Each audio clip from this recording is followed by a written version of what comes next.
I am Clanky, also known as Jess. I am trans, this is what I look like, and I am making this video because I am 100% confident that I am not the person that you think I am. I'm also reading off of a script, so that's why I'm going to be looking over in this direction. This video handles a lot of really serious topic about SA and cults, so if you are not comfortable with those, I'm going to talk about all the controversies, all of them. But before I do that, I want to give a lot of context about my life leading up to these incidents, not to make you feel bad for me, but because it is very relevant to the topic. If you don't want to hear about it, you can skip to the timestamp that I'm going to show on screen, but I really urge you to watch the whole thing. So my mother is an immigrant and my dad is an American. I was born and raised in the Southern American state of Georgia, surrounded by pretentious, racist rednecks constantly my entire childhood. When I was around 4 years old, I asked my dad what Kwanzaa was, and he told me that it was a made-up holiday by Black people to feel special, which I did not agree with. Even as a 4-year-old, I told him not to say things like that. I would also argue with my mom about why boys should be allowed to have purses and wear makeup. I was also very aware of the fact that a lot of men in my life treated women terribly, and I actively fought against it, which of course no one took seriously because I was a child. So around 6th grade, I was going to public school and I started my YouTube channel. 11-year-old me was the weird, stupid, autistic kid that everyone bullied, and my parents seemed completely unbothered by the fact that I still didn't know how to tie my shoes. So naturally, I began to seriously depend on my YouTube channel for a sense of human engagement. Eventually ended up getting sent to a private Christian school that I am not going to name because I don't want them to sue me. This was not a normal school by any metric. Anyone who's not a conservative would probably consider this school to be very cultish in nature. I have never seen more despicable things. At first, I just thought it was weird how brainwashed all of the kids seemed to be there, but as it went on, it just started to terrify me more and more. I can't even think about this school without my blood turning cold. Ignoring the darker stuff because I don't want to talk about it, here are some stuff that the school did so you can get a general idea for how bad this school was. One day a teacher was talking about World War II and how the symbol that represented the Yazidis was originally a symbol of peace or represented a temple. And he said that evil German guy took a good symbol and turned it evil, just like the LGBTQ community did with the rainbow. My teacher said this to me. Another teacher tried really hard to get us to go on a field trip to a Trump rally, and thankfully she failed. During one of our weekly school-wide chapel sessions, my principal said the N-word twice, and nobody batted an eye except for me and a few other people. They would constantly give us speeches about how homosexuality is an abomination. Teachers would openly ridicule students for being queer. One teacher said that all non-Baptists, all atheists, are people who hate God and drink goat's blood. Students who questioned their faith were threatened, women were devalued, minorities were treated terribly. Every single child at this school was taken advantage of. Everyone there loved it though, because they were all brainwashed, except for me and a few other people. Anyway, enough of me ranting about that. At the beginning of my enrollment, I would start Object Cringe and make lots of Object Show friends. I really love the Object Show community, and I was really proud to be part of something big. One of the people I met online was somebody who I will call C. I dated them online for about 8 months. This used to be a way bigger deal to me than it is now, but C used to guilt trip me and threaten to unalive themselves over minor inconveniences, so I would be glued to my phone terrified that this person that I loved would not be there the next day. 13-year-old me was stupid, so I believed it every single time. One thing that sprouted from this online relationship with them were these weird sexual role plays. At the time, I had no idea what the naughties really were yet. I remember trying so hard to give them what they wanted because I loved them, but I distinctly remember having no idea what even was yet. I wanted to make them happy, so I couldn't tell them I was uncomfortable because they might threaten to unalive themselves, so I just kind of went along with it. We were both minors at the time, so I don't blame them for anything that happened. They tried their best to move on from the situation, but that doesn't change the fact that it kind of messed me up a lot. Down the line, they started to express a liking for gore and tortured animals, and they would send pictures of dead animals to me and our friends. One day, she sent one that looked just like her pet, which scares me. She didn't hurt her pet, it was just a picture that she found online. But I was just so distraught and sad and angry from the abuse that I had been enduring from her that I ended up lying about her, and I told everyone that she killed her pet and made me watch, which was not the truth at all. And for a long time afterwards, I would continue to harass and bully her. I also outed her to her parents. That's an important thing to add. See, I am so sorry for what I did to you. We were all children and none of us deserved for any of that stuff to happen to us. You were trying to learn how to be a normal person the same way I was. I will never treat anyone like I treated you again, I promise. Around that time, I started to get really fed up with the hate speech my school would constantly spread about minorities and queer people. So I would say these bad jokes online about minority groups. It was just a, wouldn't it be so funny if I pretended to be a stupid bigot kind of thing. I was trying to satirize and make fun of the abhorrent behavior from my teachers in school and parents because I thought that that was a normal thing that everyone had to deal with. I had no idea that what I was going through was far from normal. I don't blame anyone for thinking that I actually believed those things I said about Mexicans or gay people, because without context, why would you know? You couldn't know. That's not even how satire works. I'm so sorry to everybody affected by the things that I said. I promise you, I did not mean it. I am Hispanic. My middle name is literally Alejandro, not that it matters. Unfortunately, during this phase that I had, I also said the N-word a number of times. My upbringing did not raise me to understand that that is a very bad thing to do. That's not an excuse though. I am more than just a product of my environment. I am an individual. I'm sorry to everybody that I hurt. I know that it's an incredibly offensive thing. It was 100% my fault and I am taking accountability for it now. I want to make it clear that this was around when I was, I think, 13. Hello, Cillians! Today I am reacting to my first video. And soon after this phase, I, without being asked, educated myself and I learned a lot about how wrong I was. You will never, ever, not in a million years, see me acting the way that I did again. And I am going to try to right some of the wrongs that I did, even though I can't really do that completely. Anyway, after many failed attempts at crappy online relationships, I decided to start dating people in person, like any normal person would do who isn't chronically online. I started dating somebody who I will call P, and I have not told anybody about this person except for my current girlfriend. P was a friend of a friend who was also a trans girl, just like me, so I thought that we could hit it off. After not doing it in my last few relationships, I finally built up the courage to tell this person that I was not really comfortable with the naughties, especially since I had never actually done it before. She told me that she understood, but her actions did prove otherwise. I told her no, and she did not listen.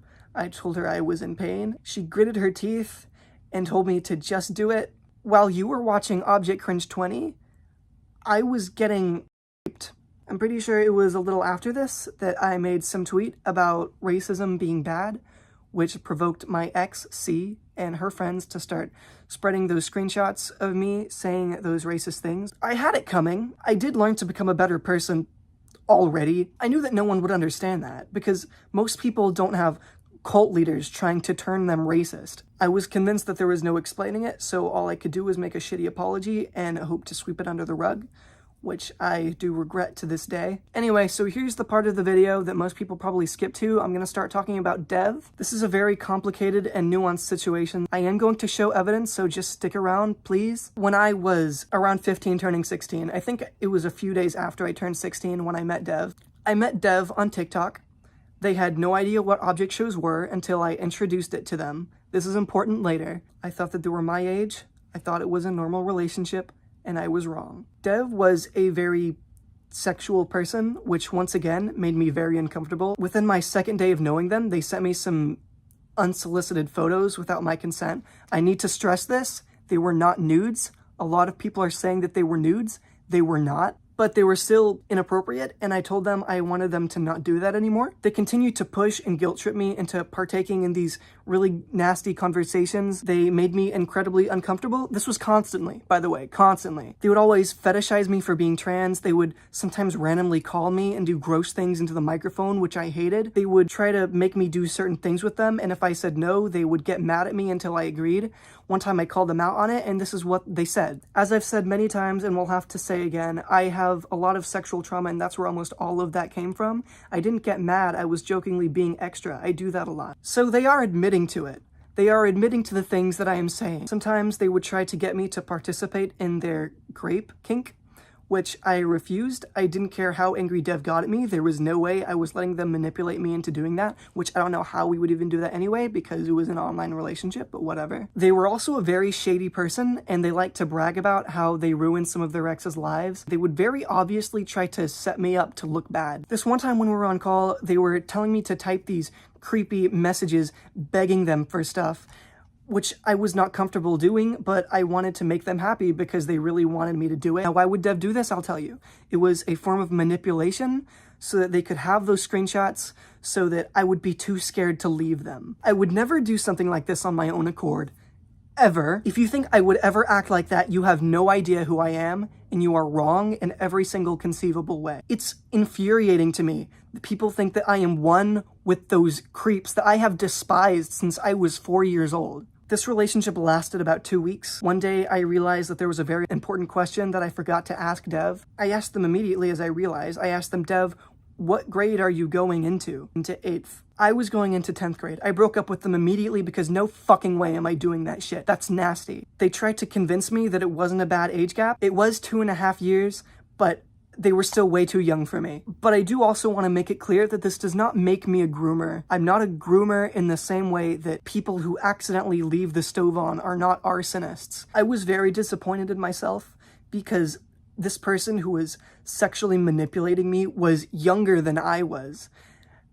I thought, how did I let this happen to myself? I was crying, I was in tears because no matter how hard I tried to set boundaries, I was still such a vulnerable little idiot. I was ashamed of myself for letting this happen. Not only because it hurt me, but because it hurt Dev. I am so sorry, Dev.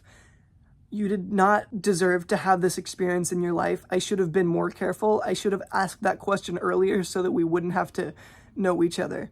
I wrote this whole doc about it. I didn't talk to Dev for a good number of months. One day, I started to get a lot of angry comments. Turns out Dev was trying to expose me, and they said a lot of lies. They said that I was an adult at the time, which was not true. I was a minor. I met them a few days after I turned 16, like I said. My natural reaction was to be terrified and shake, because of course it was, and I did not stop shaking for months. I decided to message Dev to slow things down, and they did not want to hear me out at all. You hurt me, and this is just karma. It didn't hit you hard enough, so I'm doing it for her. Fuck you and everything you have worked for. You deserve this. I know you didn't groom me. I know you didn't groom me.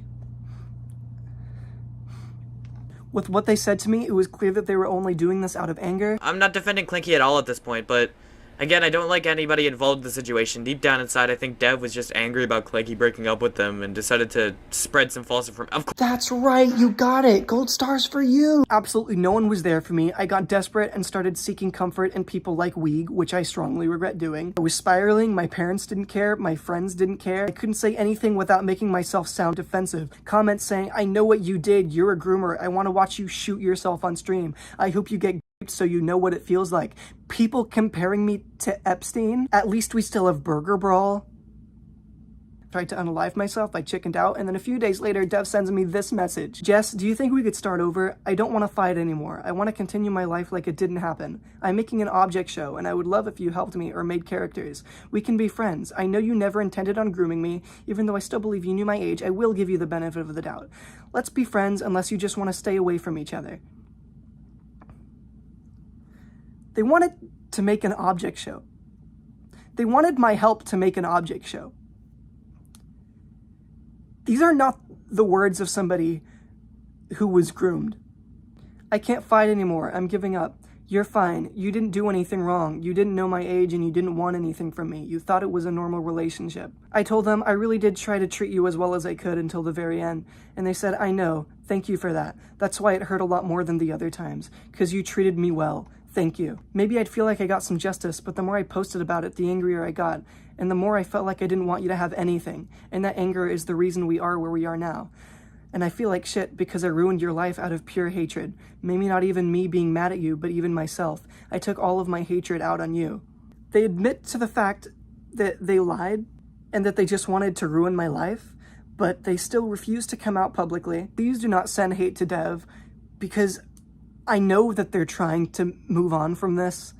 I believe in forgiveness, and I desperately don't want them to have to deal with this situation anymore ever. Around the same time this was happening, my school finally decided to expel me. The reason was basically just because I'm trans and it was a Christian school. So that added another whole level of stress in my life. But as if that wasn't bad enough, I started seeing P again. And I let them do whatever they wanted with me and with my body because I felt like I deserved it. I'm not trying to guilt trip you into forgiving me. I just don't want to have to keep this secret from you and the community. I did go to therapy, but it wasn't because I needed a therapist to make me a better person. If I'm aware I need improvement, I can do it myself. I went to therapy because of everything that I had to go through. I'm sure a lot of you heard about nor/mol. I wrote a terrible script many years ago and Twitter wouldn't stop making fun of it. It was meant to be a passion project to help other queer kids with childhoods like mine, but that did not work out because I am not a good enough writer. About a year ago, I met my current girlfriend, who is recently 23 years old. I thought it was going to be another abusive relationship, but it was not. And she's actually the best girlfriend I have ever had. She's the one that helped me realize that a lot of things in my life were not normal at all, and I'm glad I have a better understanding of my traumas now because I was not at all eloquent about it before. Thank you for listening to me yap about my life story for a bit, and bye. I miss you guys more than you could possibly imagine.